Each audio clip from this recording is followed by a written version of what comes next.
নমস্কার বন্ধুরা, আবারও নিয়ে চলে এলাম আমার একটা কাজের ভিডিও। তো আমাদের কাজ হচ্ছে, দেখাচ্ছি আপনাদেরকে, দাঁড়ান কাজটা 1 মিনিট। এই যে চলে এসেছি আর একটা কাজটা আমরাই করেছিলাম।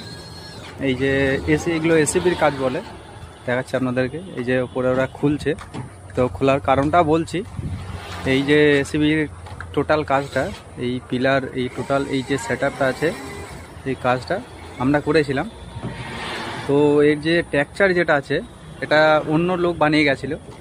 তো তারপরে আমাদের সিটটা আমরা লাগিয়েছিলাম।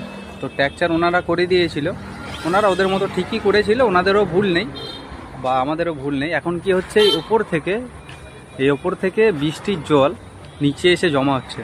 এই নিচে জমা হলে কি হচ্ছে, একটু টাইম লাগছে জলটা নিচে পড়তে। উপর থেকে জল দাঁড়িয়ে যাচ্ছে, দাঁড়িয়ে যাওয়ার পর কী হচ্ছে, জলটা ওখান থেকে গড়ে গড়ে সারাদিন এক টপ করে পড়ছে। তো এটা খুব বিরক্তকর ব্যাপার। শোরুমের সামনে, এত বড় শোরুমের সামনে এভাবে যে সারাদিন বৃষ্টি হয়, তো কাস্টমার আসছে, একটা অসুবিধা হচ্ছে।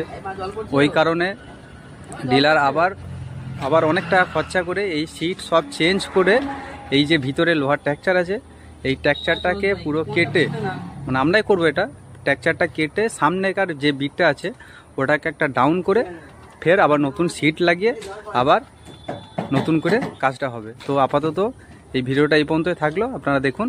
পরে আবার যখন নেক্সট এইগুলো কেটে নতুন করে আবার যখন লাগাবো, তখন আপনাদেরকে আবার নতুন আপডেট দেবো। টাটা বন্ধুরা।